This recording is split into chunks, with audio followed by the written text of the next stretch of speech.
നമസ്കാരം. ഏവർക്കും എല്ലാ ഞായറാഴ്ചയും ഉച്ചകഴിഞ്ഞുള്ള മാർക്കറ്റ് ഔട്ട്ലുക്ക് വീഡിയോയിലേക്ക് സ്വാഗതം. അങ്ങനെ നമ്മൾ ഈ മാസത്തെ അവസാനത്തെ ആഴ്ചയിലേക്കും അഞ്ചാമത്തെ ആഴ്ചയിലേക്കും പ്രവേശിക്കുകയാണ്.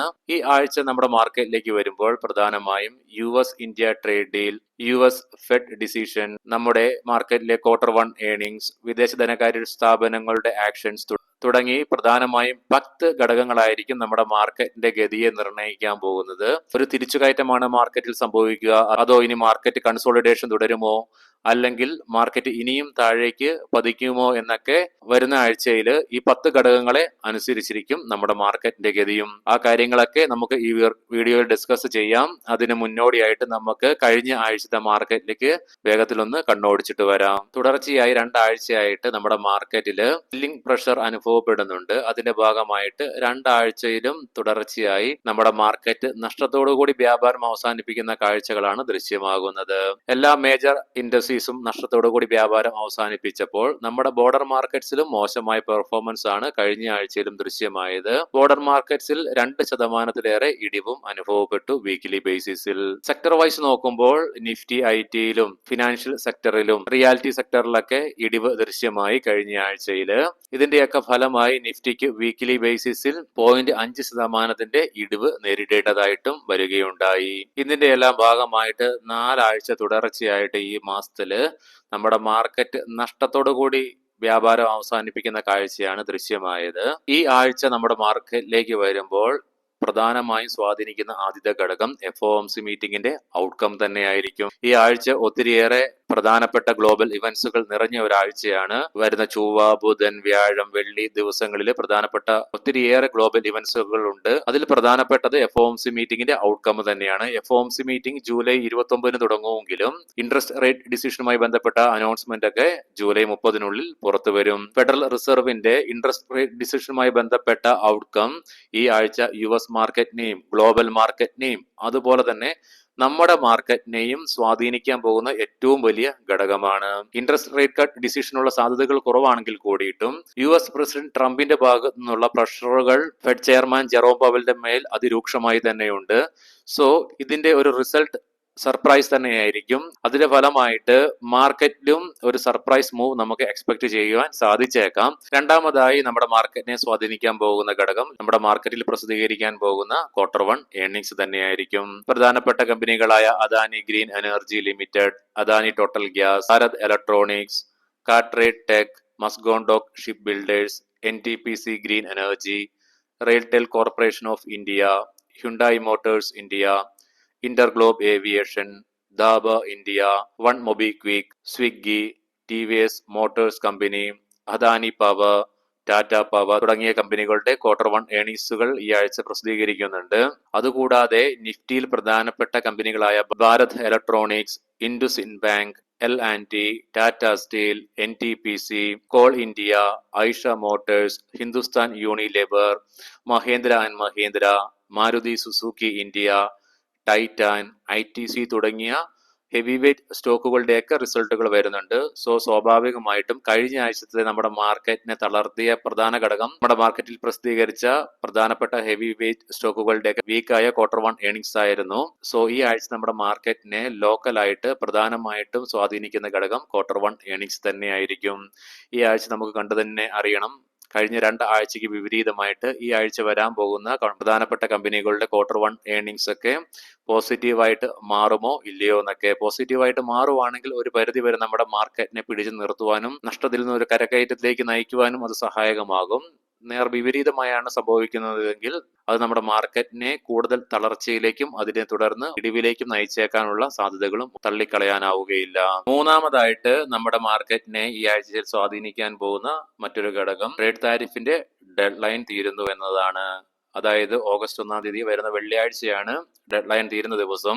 US-ഇന്ത്യ ട്രേഡ് ഡീൽ അനിശ്ചിതത്വത്തോടുകൂടി തന്നെ മുന്നോട്ട് പോകുന്നു. ഇതുവരെ അതിനുള്ള കാര്യങ്ങൾക്കുള്ള തീരുമാനങ്ങളായില്ല. പുതിയ വാർത്തകൾ വരുന്നത് പ്രകാരം US ഒഫീഷ്യൽസ് ഒക്കെ ഓഗസ്റ്റ് പകുതിയോടുകൂടി ന്യൂഡൽഹിയിലേക്ക് വരുന്നുണ്ട് ട്രേഡ് ഡീലുമായി ബന്ധപ്പെട്ട കൂടുതൽ ചർച്ചകളിലേക്ക് കടക്കുവാൻ വേണ്ടിയിട്ട്. ഓഗസ്റ്റ് 1 ഇന്ത്യയെ സംബന്ധിച്ചിടത്തോളം ട്രേഡ് ഡീൽ നിലവിൽ നടക്കാത്തത് കൊണ്ട് തന്നെ പ്രധാനപ്പെട്ട ഒരു ദിനം തന്നെയാണ്. മുന്നോട്ട് ഡേറ്റുകൾ നീക്കി നൽകുമോ അല്ലെങ്കിൽ താൽക്കാലികമായിട്ട് ഇന്ത്യക്ക് മുകളിലുള്ള ട്രേഡ് താരിഫിന് പോസ് നൽകുമോ എന്നൊക്കെ കണ്ടു തന്നെ അറിയണം. എന്തായാലും ഗ്ലോബൽ മാർക്കറ്റിനെ സംബന്ധിച്ചിടത്തോളവും നമ്മുടെ മാർക്കറ്റിനെ സംബന്ധിച്ചിടത്തോളം ഒക്കെ ഈ ഒരു ഡേറ്റ് വളരെ പ്രധാനപ്പെട്ടതാണ്. ഇതിനിടയ്ക്കും എന്ത് വേണമെങ്കിലും സംഭവിക്കാം. നമ്മൾ കണ്ടു കഴിഞ്ഞ ആഴ്ചയിൽ US ജപ്പാൻ ട്രേഡ് ഡീൽ വന്നതിന്റെ ഭാഗമായിട്ട് ജപ്പാൻ മാർക്കറ്റിൽ ഉണ്ടായ ആക്ഷൻസ്. അതുകൊണ്ട് തന്നെ നമ്മൾ ഈ ആഴ്ചയിൽ മാർക്കറ്റിൽ ജാഗ്രതയോടുകൂടി പെരുമാറേണ്ടതായിട്ടുണ്ട്. എപ്പോൾ വേണമെങ്കിലും ട്രേഡ് താരിഫുമായി ബന്ധപ്പെട്ട കാര്യങ്ങൾക്ക് ഒരു തീരുമാനം വരാമെന്നോ അല്ലെങ്കിൽ അതിനെക്കുറിച്ചുള്ള വാർത്തകളും നമ്മൾ പ്രതീക്ഷിക്കേണ്ടതായിട്ടുണ്ട്.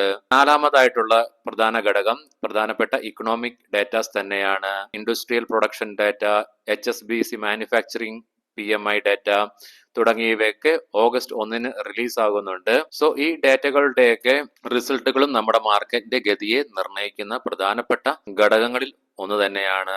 അഞ്ചാമതായിട്ട് നമ്മുടെ മാർക്കറ്റിനെ സ്വാധീനിക്കുന്ന ഘടകം ഓട്ടോ സെയിൽസ് ഡാറ്റ തന്നെയായിരിക്കും. സോ അതുകൊണ്ട് തന്നെ ഓട്ടോ സ്റ്റോക്സ് ഒക്കെ ഈ ആഴ്ചയിൽ ഫോക്കസ്ഡ് ആയിരിക്കും. കാരണം അവരുടെ മന്ത്ലി ഓട്ടോ സെയിൽസ് ഫിഗേഴ്സ് ഒക്കെ പുറത്തുവിടുന്ന ഒരാഴ്ച കൂടിയാണ്. സോ ഓട്ടോ സ്റ്റോക്സിന്റെ ഭാഗത്ത് നിന്ന് വരുന്ന മന്ത്ലി ഓട്ടോ സെയിൽസിന്റെ പ്രതികരണങ്ങളും ഈ ആഴ്ച നമ്മുടെ മാർക്കറ്റ് ഗതിയെ വളരെ ശക്തമായി തന്നെ ബാധിക്കുവാൻ ഇടയുണ്ട്. മോശമായ ഒരു സെയിൽസ് ഡാറ്റയാണ് വരുന്നതെങ്കിൽ നിലവില് ദുർബലമായി നിൽക്കുന്ന നമ്മുടെ മാർക്കറ്റിനെ ഒന്നുകൂടി താഴേക്ക് ഇടിച്ചിടുവാൻ വേണ്ടിയിട്ട് ഡാറ്റകൾ കാരണമാകും. അതേസമയം മോശമല്ലാത്ത ഒരു ഓട്ടോ സെയിൽസ് ഡാറ്റയാണ് വരുന്നതെങ്കിൽ അല്ലെങ്കിൽ നല്ല ഒരു ഡാറ്റയാണ് വരുന്നതെങ്കിൽ അത് നമ്മുടെ മാർക്കറ്റിനെ പിടിച്ചു നിർത്തുവാനോ അല്ലെങ്കിൽ മുന്നോട്ട് നയിക്കുവാനോ ഓട്ടോ സ്റ്റോക്കുകൾക്ക് സാധിച്ചേക്കാം ഒരു പരിധി വരെയെങ്കിലും. ആറാമതായിട്ട് ഈ ആഴ്ച നമ്മുടെ മാർക്കറ്റിന്റെ ഗതി നിർണ്ണയിക്കാൻ പോകുന്ന മറ്റൊരു ഘടകം ഈ ആഴ്ചയിൽ വരാൻ പോകുന്ന IPOs തന്നെയായിരിക്കും. പ്രധാനമായും 14 IPOs ആണ് സബ്സ്ക്രിപ്ഷന് വേണ്ടി ആഴ്ചയിൽ ഓപ്പൺ ആകുന്നത്.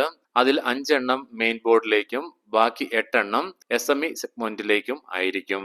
അതുകൂടാതെ തന്നെ ഈ ആഴ്ച ലിസ്റ്റ് ചെയ്യാൻ പോകുന്ന IPOസും നമ്മുടെ മാർക്കറ്റിന്റെ ഗതിയെ നിർണ്ണയിക്കുന്ന മറ്റൊരു ഘടകമായിട്ട് മാറും. സബ്സ്ക്രിപ്ഷന് ഓപ്പൺ ആകുന്നതും ലിസ്റ്റ് ചെയ്യപ്പെടുന്നതുമായ IPOs നമ്മുടെ മാർക്കറ്റിന്റെ ഗതിയെ മുകളിലേക്കോ താഴേക്കോ സ്വാധീനിച്ചേക്കാവുന്ന മറ്റൊരു ഘടകം തന്നെയാണ്. ഏഴാമതായിട്ട് കോർപ്പറേറ്റ് ആക്ഷൻസ് തന്നെയായിരിക്കും ഈ ആഴ്ചത്തെ നമ്മുടെ മാർക്കറ്റിന്റെ ഗതിയെ സ്വാധീനിക്കുന്ന മറ്റൊരു ഘടകം. കാരണം ഈ വരുന്ന 5 ദിവസം കൊണ്ട് 100-ലേറെ പ്രധാനപ്പെട്ട കമ്പനികളുടെ ഡിവിഡൻസിന്റെയും റൈറ്റ് ഇഷ്യൂവിന്റെയും സ്റ്റോക്ക് സ്പ്ലിറ്റിന്റെയും ബോണസ് ഇഷ്യൂവിന്റെയൊക്കെ റെക്കോർഡ് ഡേറ്റ് ആയിട്ട് പരിഗണിക്കപ്പെടുന്ന ദിനങ്ങളാണ് വരാൻ വേണ്ടി പോകുന്നത്. സോ സ്വാഭാവികമായിട്ടും ഈ കോർപ്പറേറ്റ് ആക്ഷൻസിന്റെയൊക്കെ ഒരു പ്രതിഫലനവും നമ്മുടെ മാർക്കറ്റിന്റെ ഗതിയെ വളരെ വലിയ രീതിയിൽ സ്വാധീനിക്കാൻ പോകുന്ന മറ്റൊരു ഘടകമാണ്. എട്ടാമതായിട്ട് വിദേശ ധനകാര്യ സ്ഥാപനങ്ങളുടെ ആക്ഷൻസ് തന്നെയായിരിക്കും നമ്മുടെ മാർക്കറ്റിന്റെ ഗതിയെ നിർണ്ണയിക്കുന്നതിൽ പ്രധാനപ്പെട്ട പങ്ക് വഹിക്കുന്ന മറ്റൊരു ഘടകം. കാരണം തുടർച്ചയായി 4 മാസത്തെ ബൈയിങ്ങിന് ശേഷം ക്യാഷ് മാർക്കറ്റിൽ ജൂലൈ മാസത്തിൽ വിദേശ ധനകാര്യ സ്ഥാപനങ്ങൾ 30,508 കോടി രൂപയ്ക്ക് നെറ്റ് സെല്ലേഴ്സ് ആയിട്ട് മാറുന്ന കാഴ്ചയാണ് നിലവിൽ നമ്മുടെ മാർക്കറ്റിൽ ദൃശ്യമാകുന്നത്. കഴിഞ്ഞ ഒരാഴ്ചയിൽ 5 ദിവസം തിങ്കൾ തുടങ്ങി വെള്ളി വരെ തുടർച്ചയായ 5 ദിവസങ്ങളിലും വിദേശ ധനകാര്യ സ്ഥാപനങ്ങൾ നെറ്റ് സെല്ലേഴ്സ് ആയിരുന്നു. 5 ദിവസം കൊണ്ട് മാത്രം 13,000 കോടി രൂപയോളം അവർ നമ്മുടെ മാർക്കറ്റിൽ നിന്നും വിറ്റ് ഒഴിഞ്ഞു മാറിയിട്ടുണ്ട്. തത്സമയം ആഭ്യന്തര ധനകാര്യ സ്ഥാപനങ്ങൾ തത്തുല്യമായ തുകയ്ക്ക് നമ്മുടെ മാർക്കറ്റിൽ ബൈയിങ് നടത്തുന്നുണ്ട്. എന്നിരുന്നാൽ കൂടിയും നമ്മുടെ മാർക്കറ്റ് ഇടിയുന്ന ഒരു കാഴ്ചയാണ് ദൃശ്യമാകുന്നത്. നിലവിലെ ഇതുവരെ ഈ വർഷം അതായത് 2025 ഫിസിക്കൽ ഇയറിൽ 1.43 കോടി രൂപയുടെ സെല്ലിംഗ് ആണ് ഇക്വിറ്റി മാർക്കറ്റിൽ വിദേശ ധനകാര്യ സ്ഥാപനങ്ങൾ നടത്തുകയുണ്ടായത് കഴിഞ്ഞ ആഴ്ചയോടുകൂടി. അതേസമയം ആഭ്യന്തര ധനകാര്യ സ്ഥാപനങ്ങൾ 3.84 കോടി രൂപയ്ക്ക് ഇന്ത്യൻ ഇക്വിറ്റീസിൽ ബൈ നടത്തിയിട്ടുണ്ട്. നമ്മുടെ മാർക്കറ്റിൽ ആഭ്യന്തര ധനകാര്യ സ്ഥാപനങ്ങളുടെ ഭാഗത്തു നിന്നും വരുന്ന ഈ ഒരു വലിയ പാർട്ടിസിപ്പേഷൻ തന്നെയാണ് ഒരു പരിധി വരെ നമ്മുടെ മാർക്കറ്റിനെ പിടിച്ചു നിർത്തുന്നത്. അതില്ലായിരുന്നെങ്കിൽ നമ്മുടെ മാർക്കറ്റിന്റെ ഇപ്പോഴത്തെ അവസ്ഥ നമുക്ക് ചിന്തിക്കാവുന്നതിലും അപ്പുറമായി മാറിയേനെ. 9ാമതായിട്ട് നമ്മുടെ മാർക്കറ്റിനെ സ്വാധീനിക്കുന്ന ഘടകം നമ്മുടെ മാർക്കറ്റിലെ ടെക്നിക്കൽ ഫാക്ടേഴ്സ് തന്നെയാണ്. വെള്ളിയാഴ്ചത്തെ ഫോളോയോടുകൂടി നിഫ്റ്റി 24,900 എന്ന റേഞ്ചിന് താഴെയായിട്ടാണ് ക്ലോസിംഗ് രേഖപ്പെടുത്തുകയുണ്ടായത്. വെള്ളിയാഴ്ചത്തെ ഇടിവോടുകൂടി നിഫ്റ്റി അതിന്റെ ഷോർട്ട് ടൈം മൂവിംഗ് ആവറേജസിന്റെ ഒക്കെ താഴേക്ക് പതിച്ച് മിഡ് ഡേ മൂവിംഗ് ആവറേജ് ആയ 50-day EMA താഴേക്കും പതിക്കുകയുണ്ടായി. അതുകൊണ്ട് തന്നെ ഇനി നിഫ്റ്റിയിൽ ഒരു വലിയ ഫോൾ ഉണ്ടാവുകയാണെങ്കിൽ നിഫ്റ്റിയെ സംബന്ധിച്ചിടത്തോളം 24,200, 24,000 എന്ന റേഞ്ചുകൾ നിഫ്റ്റിയെ സംബന്ധിച്ചിടത്തോളം സപ്പോർട്ട് ലെവലില് വളരെ ക്രൂഷ്യൽ ആണ്. കാരണം ഈ ഏരിയയിലാണ് നിഫ്റ്റിയുടെ 200-day സിമ്പിൾ മൂവിംഗ് ആവറേജസ് നിലനിൽക്കുന്നത്. ഇനി അതേസമയം നിഫ്റ്റിയിൽ വലിയ ഒരു ഫോൾ ഉണ്ടായില്ലെങ്കിൽ അനലിസ്റ്റുകളുടെ അഭിപ്രായ പ്രകാരം 89 ഡേ EMA ആയ 24,650 24,500 എന്ന ലെവലുകളിൽ നിഫ്റ്റിയെ സംബന്ധിച്ചിടത്തോളം പ്രധാന സപ്പോർട്ട് ലെവലുകളായിരിക്കും. വലിയ ഫോൾ ഉണ്ടായില്ലെങ്കിൽ അനലിസ്റ്റുകളുടെ അഭിപ്രായ പ്രകാരം നിഫ്റ്റിയിൽ ഇനി മുന്നോട്ടുള്ള ഒരു കുതിപ്പിന് സാധ്യമാകണമെങ്കിൽ 25,250 എന്ന ലെവൽ നിഫ്റ്റി അതിശക്തമായി ഭേദിച്ചുകൊണ്ട് അതിന് മുകളിലായിട്ട് ക്ലോസിംഗ് രേഖപ്പെടുത്തി നിഫ്റ്റി അതിന് മുകളിലായിട്ട് നിലനിന്നെങ്കിൽ മാത്രമേ നിഫ്റ്റിയിൽ ഇനി മുകളിലേക്ക് ഒരു അപ് ട്രെൻഡ് സാധ്യമാകുക എന്നാണ് അനലിസ്റ്റുകളുടെ അഭിപ്രായം. പ്രത്യേകം ശ്രദ്ധിക്കുക, ഇതൊക്കെ അനലിസ്റ്റുകളുടെ അഭിപ്രായമാണ്, മാർക്കറ്റാണ്. കാര്യങ്ങൾ എപ്പോൾ വേണമെങ്കിലും. 10ാമതായിട്ട് അമേരിക്കൻ ഡോളറിനെതിരെ ഇന്ത്യൻ രൂപയുടെ പ്രകടനമായിരിക്കും അടുത്ത ആഴ്ച നമ്മുടെ മാർക്കറ്റിന്റെ ഗതിയെ നിർണ്ണയിക്കുന്ന പ്രധാനപ്പെട്ട മറ്റൊരു ഘടകം. വെള്ളിയാഴ്ചത്തെ ഫോളോടുകൂടി തുടർച്ചയായി 3 ആഴ്ചയായിട്ട് ഇന്ത്യൻ രൂപ അമേരിക്കൻ ഡോളറിനെതിരെ നഷ്ടം നേരിടുന്നതായിട്ട് അനുഭവപ്പെടുന്നു. അതുകൂടാതെ ഇന്ത്യൻ രൂപ അതിന്റെ ഒരു മാസത്തെ ലോ ടച്ച് ചെയ്യുകയുണ്ടായി വെള്ളിയാഴ്ചത്തെ ഫോളോടുകൂടി. സ്വാഭാവികമായിട്ടും ഇന്ത്യൻ രൂപ അമേരിക്കൻ ഡോളറിനെതിരെ ശക്തി പ്രാപിക്കുകയാണെങ്കിൽ അത് വിദേശ ധനകാര്യ സ്ഥാപനങ്ങളുടെ നമ്മുടെ മാർക്കറ്റിനെ പിടിച്ചു നിർത്തുവാനോ അല്ലെ ആകർഷിക്കുവാനോ സാധിക്കാവുന്ന മറ്റ് ഒരു ഘടകം തന്നെയാണ്, പ്രധാനമായ ഒരു ഘടകം തന്നെയാണ്.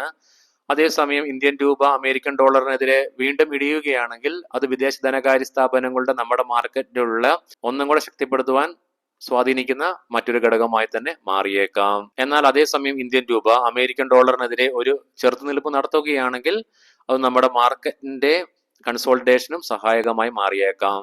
10ാമതായിട്ട് നമ്മുടെ മാർക്കറ്റിനെ സ്വാധീനിക്കുന്നത് പ്രധാനമായിട്ടും 2 ഘടകങ്ങളാണ്. കൊമോഡിറ്റിയിലെ ക്രൂഡ് ഓയിലിന്റെ വിലയിൽ ഉണ്ടാകുന്ന ഏറ്റക്കുറച്ചിലുകളും അതുപോലെ തന്നെ സ്വർണത്തിന്റെ വിലയിൽ ഉണ്ടാകാൻ പോകുന്ന ഏറ്റക്കുറച്ചിലുകളും. കഴിഞ്ഞ ആഴ്ചയിൽ ക്രൂഡ് ഓയിലിന്റെ പ്രൈസസിൽ ഉയർച്ച നേരിടുന്നതായിട്ട് അനുഭവപ്പെട്ടെങ്കിലും വെള്ളിയാഴ്ചയോടുകൂടി ക്രൂഡ് ഓയിലും ബ്രെന്റ് ക്രൂഡിന്റെ ഒക്കെ വിലയിൽ ഇടിവ് നേരിടുന്നതും ദൃശ്യമായി. അതുപോലെ തന്നെ ഗോൾഡിലേക്ക് വരുമ്പോൾ US ഡോളർ ശക്തി പ്രാപിച്ചതിന്റെ ഫലമായിട്ട് തന്നെ ഗോൾഡിന്റെ വിലയിലും ഇടിവ് ദൃശ്യമായി. അടുത്ത ആഴ്ചയിൽ ക്രൂഡ് ഓയിലും ബ്രെന്റ് ക്രൂഡ് ഒക്കെ ഉയരുകയാണെങ്കിൽ അത് സ്വാഭാവികമായിട്ടും ഇൻഫ്ലേഷനുള്ള സാധ്യതകൾ വർദ്ധിപ്പിക്കുന്നത് കൊണ്ട് തന്നെ മാർക്കറ്റിന്റെ ഗതിയെ മോശമായി തന്നെ ബാധിക്കും. ഇനി നേരെ തിരിച്ചാണെങ്കിലോ അത് മാർക്കറ്റിനെ മുകളിലേക്ക് നയിക്കുന്ന മറ്റൊരു ഘടകമായിട്ട് തന്നെ മാറും. ഏവർക്കും ശുഭസായാഹ്നം ആശംസിക്കുന്നു. നാളെ രാവിലെ പ്രീ മാർക്കറ്റ് റിപ്പോർട്ടുമായിട്ട് കണ്ടുമുട്ടാം. നന്ദി, നമസ്കാരം.